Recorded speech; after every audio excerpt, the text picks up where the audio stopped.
What's going on, everybody? My name is Tenebris Infinite, and today I've got some tips for you dudes for how to get ready for the October update.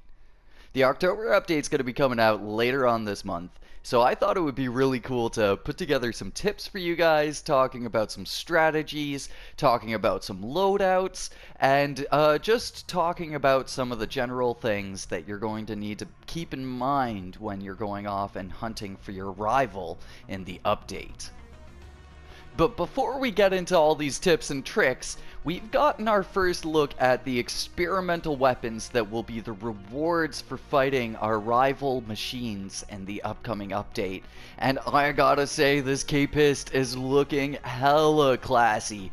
This thing looks really cool. It's got the same aesthetic as this whole Phoenix kind of exosuit that they introduced to the game, and I think that it's super dope. I'm a huge fan of the kind of sci-fi element in this game, and I think it'll be really cool being able to wield a weapon that has the kind of sci-fi aspect that makes Generation Zero so unique and so cool. So first up, let's talk a couple tips for these guys. So one of the big tips that you're going to want to keep in mind when you're fighting your rival is paying attention to your health and your healing. Likely these guys will be some of the toughest enemies that we've fought so far in this game. So you're going to want to go into this fight with an absurd amount of health packs, and you'll likely want to have two types of health packs on deck so that way you could do the staggered health healing tip that I gave you guys quite a while back. That is going to be one of the most useful things to keep you alive in the middle of the fight. The next tip that I've got is that you probably will want to consider what weapons you're bringing into the fight. You'll probably want to bring in weapons that you're really comfortable with using and your favorite weapons of the game. So whether or not that's a rifle that uses 7.62 or the AG5 that uses the 5.56 or the clock versus the Magnus, definitely just consider which weapon is your favorite weapon to wield and is the weapon that you are best at using in this game when you're going off to fight the rivals. And then we got a commenter tip here that I totally agree with. The homie Michael Mowry came through the other day and commented on my Rivals update video and said that getting the mechanic perk might be a good idea so that you can get all of the loot from the machine, and I totally agree. So going off and fighting the machines with the mechanic will yield the most resources dropped from it, and likely will yield a potentially higher chance to get the experimental weapon if there is a chance that you won't get the experimental weapon on defeating the rival. So definitely try to bring along a mechanic or an engineer build if you can. I put out a video on a pretty spiffy engineer build that is what I'm going to be using when I first initially fight the rival machines. Last tip, you'll probably want anywhere from 2,500 to 3,000 bullets for your main assault rifle or main damage dealing weapon that you're bringing along with you. We have no idea what kind of bullet sponges these enemies will be, so you'll likely want more rather than less just to be safe and just to be prepared.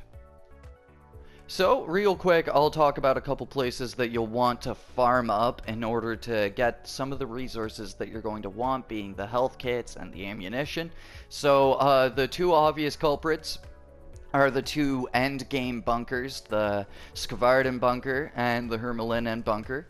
Off in Skvarden, it's super great because you have this kind of civilian area where you can access it really quickly and really easily right once you fast travel to the bunker. And then for Hermelinen, it's a great bunker, and it's got these awesome little white locker things in it that I constantly use myself for restocking on particular ammunition. So definitely going off to Skvarden and Hermelinen will aid you in gathering up all those bullets you need. And then next up, we also have FOA2. The FOA2 building is a fantastic area, really the whole Normira artillery establishment is a great area to go farming.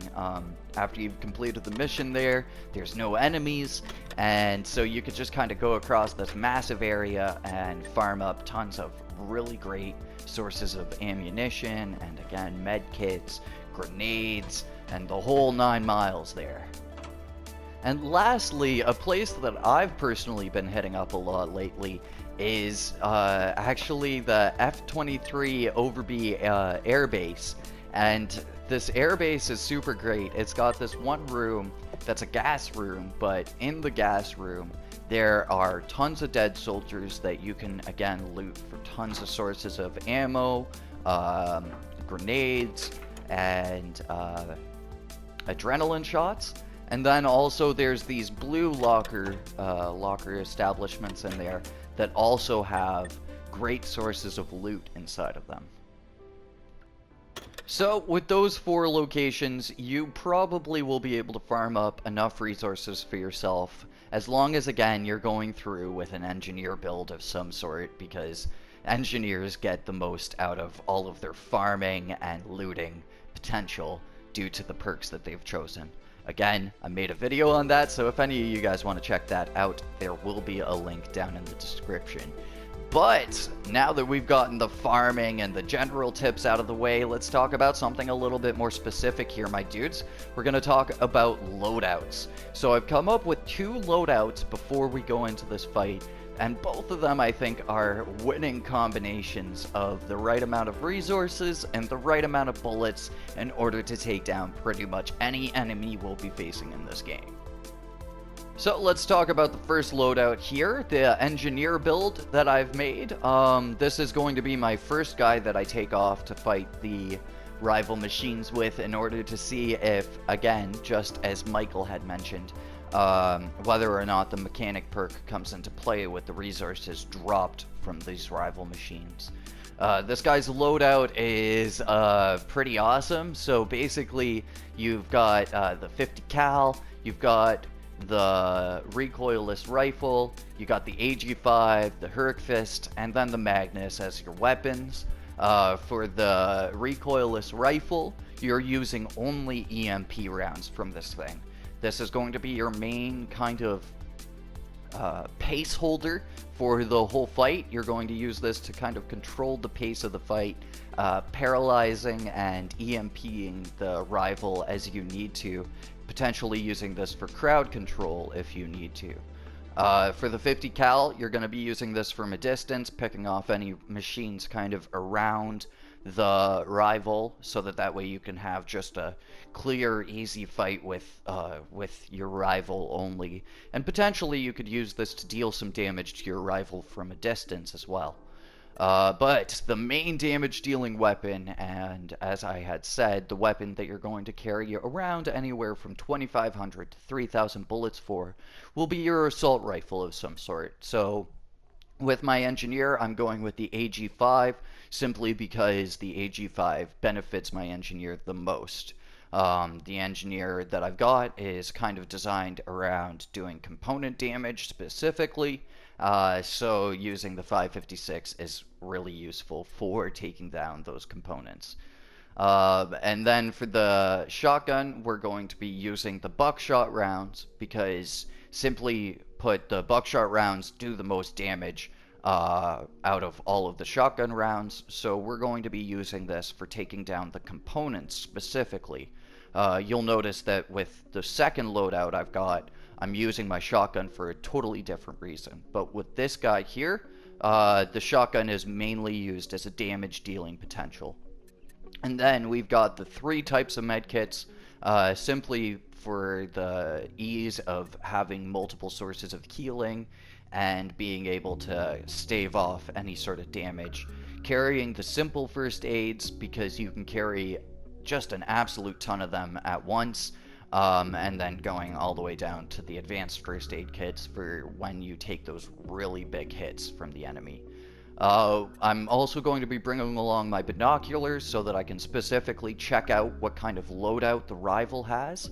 And then outside of that, there's just a couple grenades here, just after I've done checking out and kind of scoping out the enemy, I'm going to put my grenades down onto my final slot there for, again, any sort of crowd control or just potentially dealing some sort of explosive damage to the enemy. Alright, and so for our second loadout, you'll notice that we're actually able to carry a little bit more stuff with the second loadout here. And the idea behind this one is simply removing some of those unnecessary things that I carry on the Engineer, being the binoculars and the recoilless rifle. So for my Vanguard build here, I've gone with the AI-76, simply because it's able to dish out the most amount of bullets using that burst fire. So basically for the AI-76, I'm just going to be dumping ammo into the rival machines. But the shotgun's purpose on this build is totally different than on the Engineer.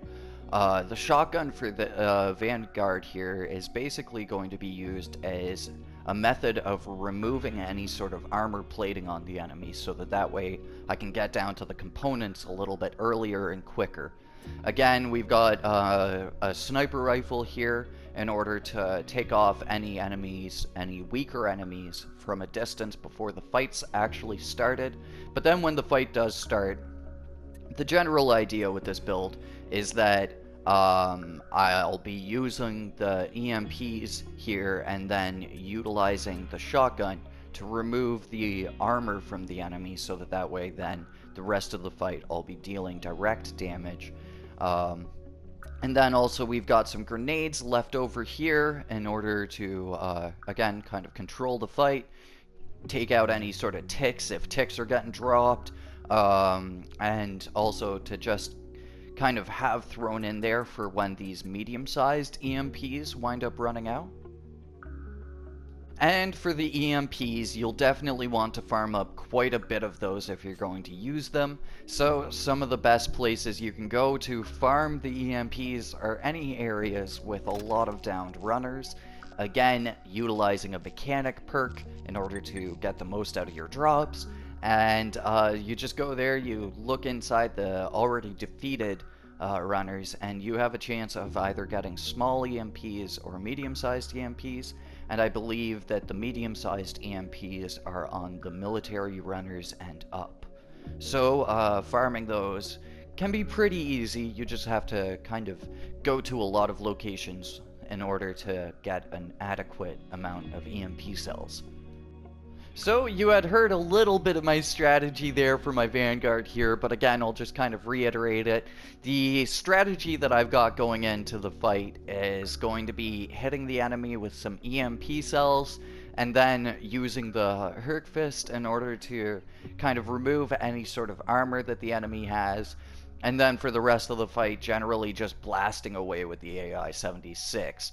And then with the Engineer, it's going to be a lot of the same thing, but the idea will be utilizing the RPG in order to EMP the enemy, and then using the AG5 in combination with the Herc Fist to just deal out the damage and kind of remove the armor at the same time.